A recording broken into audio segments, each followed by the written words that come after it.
की मला ज्याने निवडलंय आणि ज्याने मला सामर्थ्य दिलं आहे त्या प्रभूच्या नावात, त्या परमेश्वराच्या नावात मी काही पण करू शकतो, काही पण करू शकतो. लक्षात ठेवा, भिवू नका, तर स्थिर उभे राहा. काय म्हणतो? इस्रायल लोकांनो, देवाच्या लोकांनो, चर्च मध्ये येणाऱ्या लोकांनो, कुठल्याही गोष्टीला शेवटच्या दिवसामध्ये आम्ही जीवन जगत असताना देखील परमेश्वर तुमच्या संघाने माझ्या संघ बोलत आहे, भिवू नका, स्थिर उभे राहा. माझी भक्ती करण्यासाठी, माझी आराधना करण्यासाठी, माझं पवित्र शास्त्र वाचण्यासाठी, माझं गुणगान करण्यासाठी, माझ्या वचनाचं पालन करण्यासाठी कोणाला भिवू नका. देवापेक्षा या जगात कुठलाही मनुष्य ताकदवान नाही. आमेन. मला सांगतं हालेलुया. देवापेक्षा कुठलाही माणूस सामर्थ्यवान नाही, शक्तिशाली नाही. त्या माणसाला का भीता तुम्ही आणि मी? कशासाठी भीता त्या माणसांना? आणि चारी बाजूकडून इस्रायल लोकांना घेरलं गेलं. त्यावेळेस एकच नेता, सगळे लोक घाबरत होते. एवढी मोठी जनता असून मोशे एकटा बोलतोय आणि मोशे एकटा म्हणतोय, भिवू नका, स्थिर उभे राहा. आणि एवढे मोठा घोळका असून देखील लोक घाबरून राहिले. का घाबरतात? कारण ते स्थिर नाही जीवनामध्ये.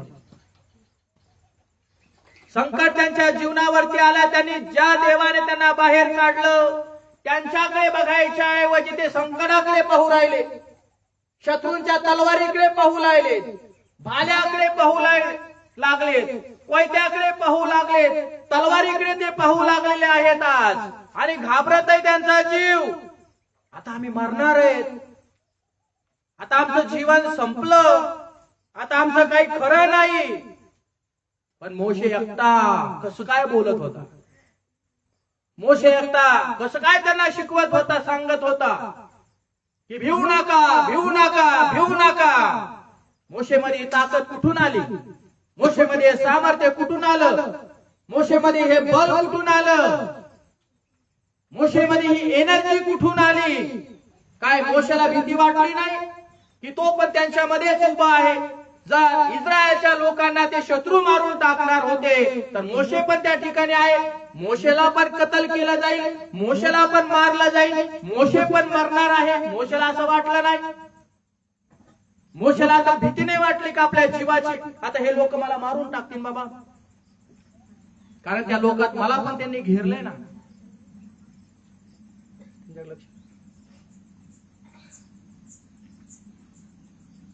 त्यांना पण घेरलंय, मोशेला पण घेरलंय, तरी देखील या परिस्थितीमध्ये मोशेला भीती वाटत नाही.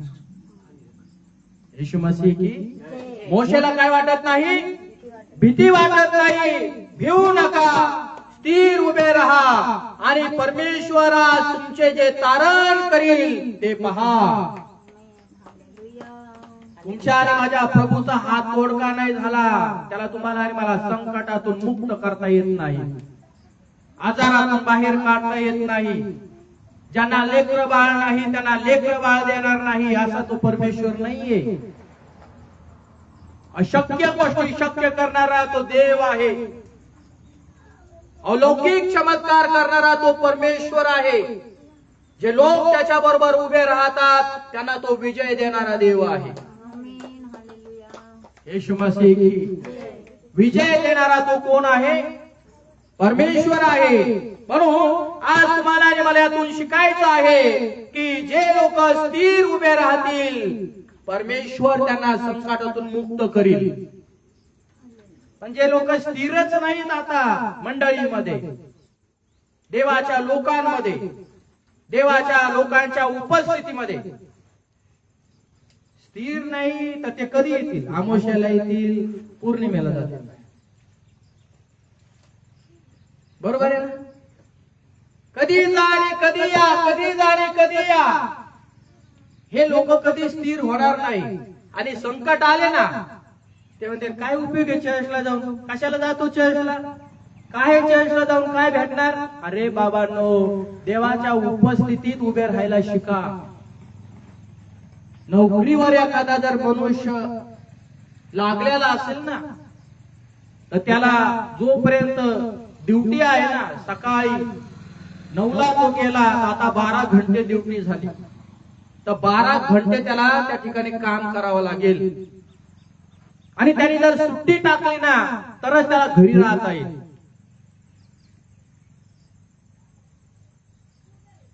लक्षात ठेवा.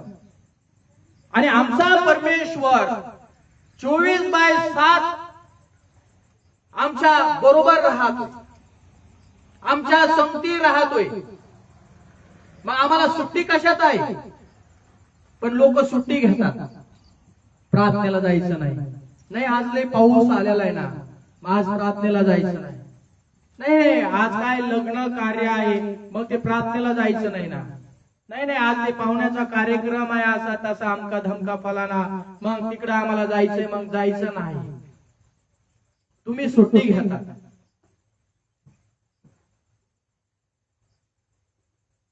पण बायबलचा परमेश्वर तुम्हाला आणि मला या ठिकाणी म्हणत आहे, त्यामुळे तुम्ही स्थिर राहत नाही. संकट ज्यावेळेस तुमच्या जीवनामध्ये येतं त्यावेळेस तुम्ही स्थिर उभे राहत नाही, तुम्ही दुसऱ्या लोकांना खचवतात. मग पण जे लोक रेग्युलर नेहमी सतत देवाच्या उपस्थितीमध्ये येऊन बसतात ते कशालाच घाबरत नाही, कारण त्यांना माहित आहे माझ्या जीवनात प्रभू कोणत्याही क्षणी चमत्कार करू शकतो. मला सगळं आमेन. कुठल्याही वेळी चमत्कार करू शकतो, कोणताही चमत्कार करू शकतो. त्याला अवघड असं काहीच नाहीये. त्याच्यावरती विसंबून राहा, त्याच्यावरती अवलंबून राहा. देवाला लिमिट मध्ये घेऊ नका की देव माझ्यासाठी हे करू शकतो का, देवा मला हे देईल का, देवा माझं काम होईल का, देवा मला ते मिळेल का, देवा मला असं करायचं होतं करू का नको, असं नका विचार करू. बिग मोठा विचार करा आपल्या जीवनामध्ये. मोशेने हा विचार केला की तांबडा समुद्र, ओ मी परमेश्वराच्या नावात, मी प्रभू येशूच्या नावामध्ये त्याला दुभागण्यास, त्याच्यातून बाहेर काढण्यास माझ्या लोकांना सक्षम आहे. मोशेची श्रद्धा दृढ, विश्वास दृढ, मोशे जीवनामध्ये स्थिर होता. त्याचा परिणाम, त्याचा रिझल्ट तुम्ही आम्ही पाहतो. मोशे त्या संकटाला देखील घाबरणार नाही आणि मृत्यूला देखील मोशे घाबरला नाही. कारण मोशेला माहित होतं मी कोणासमोर आहे, मी कोणासंगे चालतो, मी कोणाच्या बरोबर राहतो, कोण माझ्या बरोबर राहत आहे, कुणी मला हे काम दिलेलं आहे, कुणी मला ही जबाबदारी दिलेली आहे आणि कोण ह्या जबाबदारीतून मला पुढे घेऊन जाणार आहे. माझ्याद्वारे ह्या लोकांचं तारण आणि माझ्याद्वारे ह्या लोकांचा उद्धार कोण करणार आहे? तर परमेश्वर करणार आहे, प्रभू येशू ख्रिस्त करणार आहे. येशू मसीह की बोला सगळेजण, येशू मसीह की. घबरणार नाही. सागर पर तू है चला, आंधी को तूने डांटा. गाऊया. सागर पर तू है चला, आंधी को तूने डांटा, शैतान पर पाया विजय, सर्व शक्तिमान तू. शैतान पर पाया विजय, सर्व शक्तिमान. तुम्ही ज्या देवावरती विश्वास ठेवतात तो देव कसा आहे तुम्हाला कळतो का? म्हणा, माझा देव सर्व शक्तिमान देव आहे, सर्वात ताकदवान देव आहे. मोशे लटपटला नाही, मोशे घाबरला नाही. माझ्या मते 6 लाख लोकांना तो पुढारी पण करत होता. 6 लाख लोकांना समुद्राच्या पार घेऊन जायचं आहे. 6 लाख लोक घाबरायला लागले, पण मोशेला माहित होतं की मी कोणा पुढे स्थिर आहे. माझी श्रद्धा कोणावरती आहे, माझा भाव कोणावरती आहे आणि कोण बचाव करील यांचा मोशेला हे माहित होत. म्हणून इस्रायल लोकांना तो काय म्हटला था, काय म्हटला, हा भिवू नका. शेजाऱ्याला सांगा भिवू नका, नो डर मत डर, ना डरेगा बेटा ना डरेगी बेटी. जिसका भाव परमेश्वर पर है वो कभी नहीं डरेगी. म्हणा सगळेजण आमेन. हा, आज तुमचे जे तारण करील ते पहा. कोण करणार होता, पण तारण करण्यासाठी देवाने मोशेला पुढे ठेवलं होतं. जर मोशे पुढे नसता तारण नव्हतं. इस्रायल लोक गेले होते, पण मोशेला उभा राहावा लागला. लीडर उभे राहा, मंडळीतल्या लोकांना उभे राहा. दुसरा ज्यावेळेस खचत असेल, त्याचा विश्वास ज्यावेळेस कमजोर होत असेल, खच्चीकरण ज्यावेळेस लोकांकडून त्यांचं होत असेल, त्यावेळेस तुमच्यासारखे माझ्यासारखे निडर लोक, न घाबरणारे लोक, न भिणारे लोक त्याच्या मदतीला धावून जायला पाहिजे. आमेन. त्यांच्या मदतीला, आणि त्यांना म्हणलं पाहिजे या परिस्थितीमध्ये घाबरू नकोस, या परिस्थितीमध्ये भिण्याचं कारण नाही. त्या लोकांना धीर द्या, त्या लोकांना उत्तेजन द्या, त्या लोकांना प्रोत्साहन द्या, त्या लोकांना आधार द्या. जरी त्यांना लोकांनी खचवलं असेल तरी तुम्ही आणि मी म्हणायचं तू मरणार नाही, तू जगशील, घाबरू नकोस. आमेन, आमेन. तू मरणार नाही, तू काय करणार आहे, जगशील. तारण पाहिजे, सुटका पाहिजे ना शत्रूंच्या हातातून. कोण सोडवणार. आम्हाला पण लोक घेरतात, बेडतात, चारी बाजूकडून लोक आहेत, सगळे डाव टाकून आहेत. कोणावरती डाव कधी पडेल हे आम्हाला पण सांगता येत नाही. पण आम्ही का घाबरायचं त्या लोकांना. ते हस्तक असतील, परंतु आम्ही परमेश्वराचे हस्तक आहोत. आमेन. दुष्ट यांचा वापर करत असेल, आमचा परमेश्वर वापर करतो येशूच्या नावाने. ते लोकांना नरकामध्ये घेऊन चालेत, आम्ही लोकांना स्वर्गाच्या राज्यात घेऊन चाललोय. हालेलुया. आपलं काम साधारण नाहीये. म्हणून कुठल्याही माणसाला, कुठल्याही, तो लहान असू, गुंडा असू, तो डॉन असू, कुठल्याही माणसाला आपल्या जीवनामध्ये घाबरण्याचं नाही, भिण्याचं काही कारण नाही. आपल्या सगळ्यात मोठा भाई आपल्या जवळ आहे. भाई का भाई आहे ना हो. आमेन. त्याच्या ताकदीला तुम्ही आणि मी चाकलं जर असेल ना, तर तुम्ही आणि मी कशालाच घाबरणार नाही. पुढे असं लिहिलं आहे, कारण ज्या मिस्री लोकांना तुम्ही आज पाहत आहात ते पुन्हा कधीही तुमच्या नजरेस पडायचे नाहीत. परमेश्वर तुमच्यासाठी लढेल, तुम्ही शांत राहा. कोण लढेल, कोण लढेल. शत्रू कधीच आमच्यावरती विजय होणार नाही. कोणतेही दल येऊ द्या, नाही तर कोणतेही भल येऊ द्या, तिकडे हे विजय होणार. विजय कधीच होणार नाही. ते विजयाची छावी आमच्या प्रभू येशू ख्रिस्ताकडे आहे, आणि ज्याची आम्ही सेवा कार्य करतो तो त्याच लोकांना विजय देणार आहे. कोणाला विजय भेटत नाही इकडे बाबांनो. हे काही इलेक्शन वगैरे नाहीये. ही श्रद्धा आहे आणि स्थिर राहण्याचा रिझल्ट आणि परिणाम आम्ही पाहतो. विजय तेच लोक होतील, जय घोषणा तेच लोक करतील, स्तुती तेच लोक करतील आणि उड्या तेच लोक मारतील जे स्थिर राहतील आणि परमेश्वरावरती विसंबून राहतील. अन्यथा विजय नाही त्या लोकांना आपल्या जीवनामध्ये. म्हणून परमेश्वराच्या वचनामध्ये लिहिलं आहे, तुम्ही इथून पुढे ह्या लोकांना आता पाहणार. कोण म्हटला? कोणाचा आवाज? कोण लोक आहे तुमच्या विरुद्ध आणि माझ्या विरुद्ध आज? आणि ते पण देवाच्या परवानगीशिवाय येत नाही, लक्षात ठेवा. बोलणारे अनेक लोक बोलतील, पण ध्यानात ठेवा, लक्षात ठेवा की देवाच्या परवानगीशिवाय कुठलाही शत्रू मला हात लावू शकत नाही. बायबलचं वचन हे आहे. तुला ज्यावेळेस मारण्याची परवानगी येईल, गचांडी धरण्याची परवानगी येईल, ठोकण्याची परवानगी येईल, भोसकण्याची परवानगी येईल, त्याच वेळेस ध्यानात ठेवा, त्याने परवानगी दिली म्हणून तुमच्यावरती ते आलंय. नाही तर कोणी तुम्हाला हात लावायला मोकळा नाहीये. आमेन. बटन चालू बंद. बटन चालू बंद. तर देवाच्या परवानगीशिवाय कुणीही तुम्हाला आणि मला काय लावू शकत नाही? म्हणा, हात लावू शकत नाही.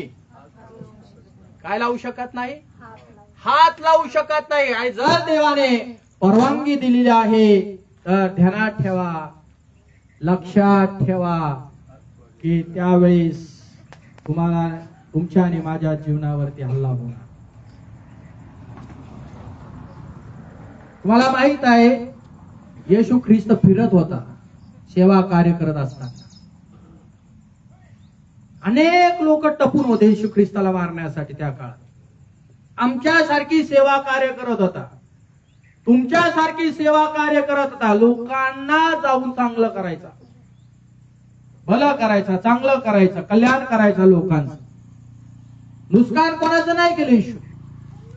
पण तरी देखील असं लिहिलंय देवाच्या वचनात, चारी बाजूकडून येशू ख्रिस्ताला शत्रू तयार होत होते.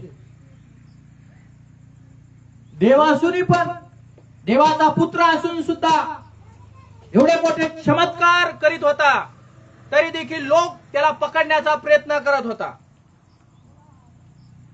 हालेलुया. लोक त्याला पकडण्याचा विचार करीत होते, जाळे टाकीत होते. पण बायबलच्या वचनात लिहिलेलं आहे, काही वेळेस तो निष्ठून गेला त्यांच्या हातातून.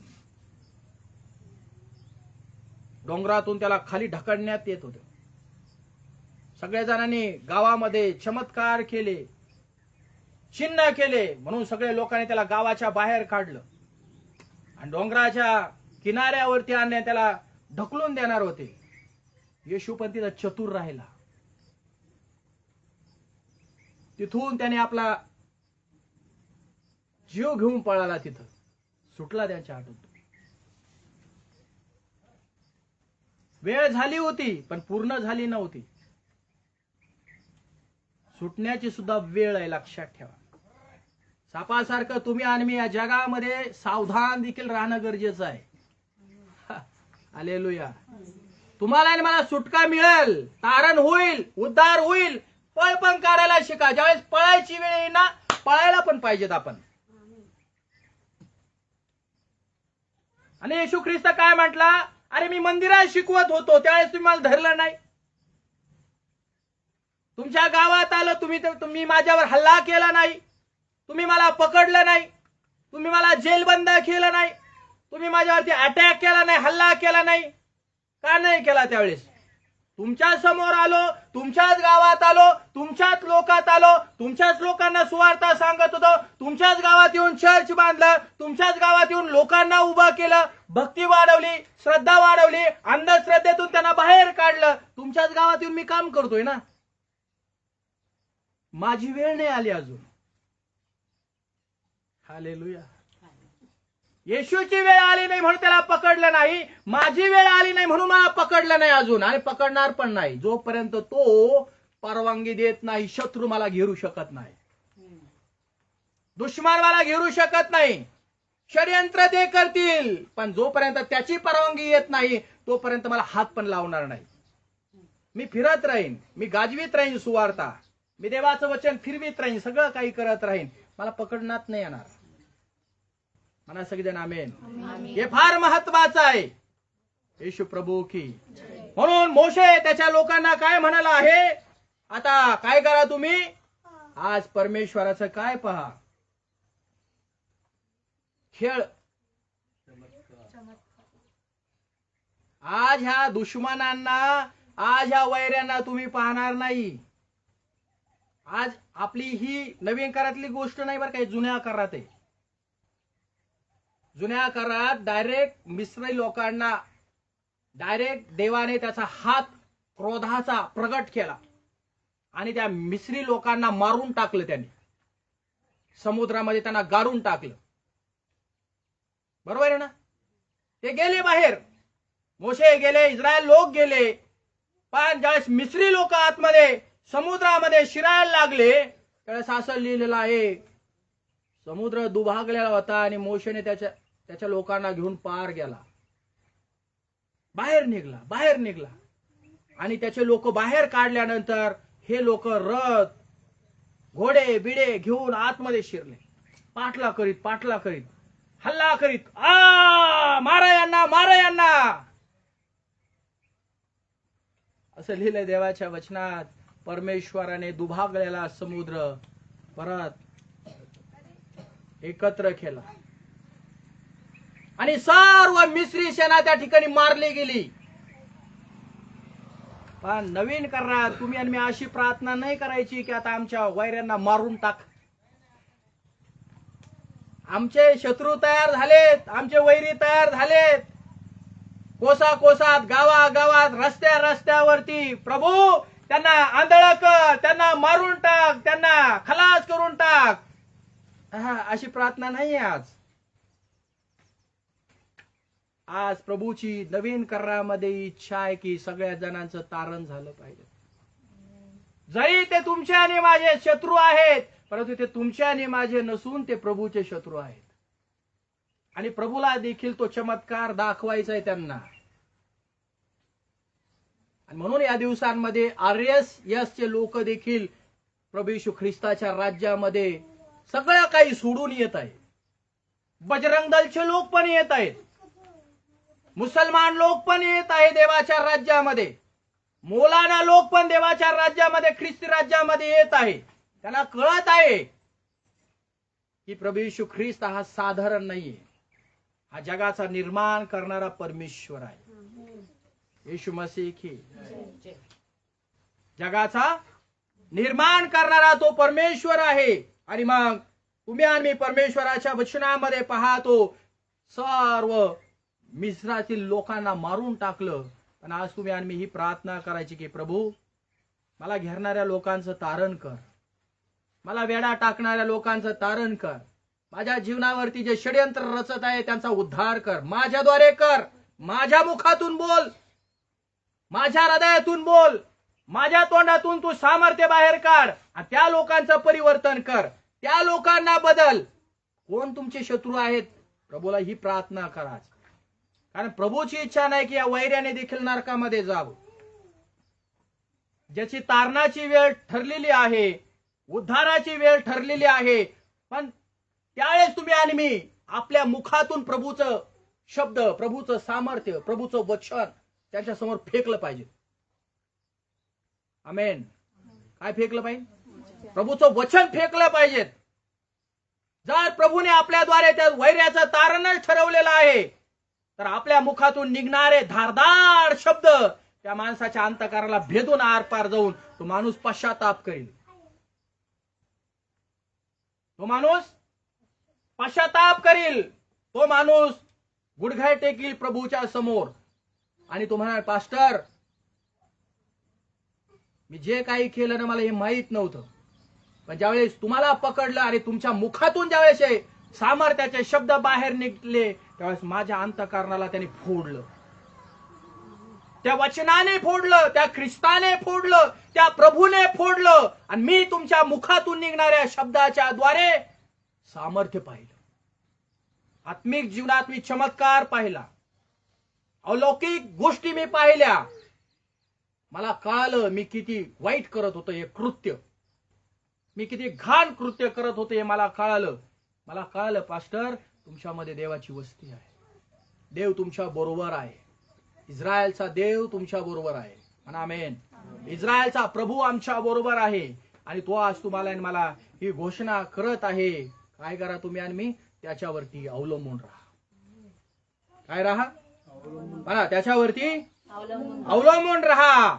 पुढे लिहिलंय परमेश्वर तुमच्यासाठी लढेल. काय म्हटलंय? मोशे काय म्हटला लोकांना? परमेश्वर तुमच्यासाठी आज काय करणार आहे? लढणार आहे. तुम्ही फक्त शांत राहा. काय अवघड आहे प्रभूला आपल्या? शाऊलाचा त्याने पॉल केला. काय अवघड आहे प्रभूला? नबुखदनेस्सर राजाचा गर्व त्याने खाली पाडला. काय अवघड आहे त्याला?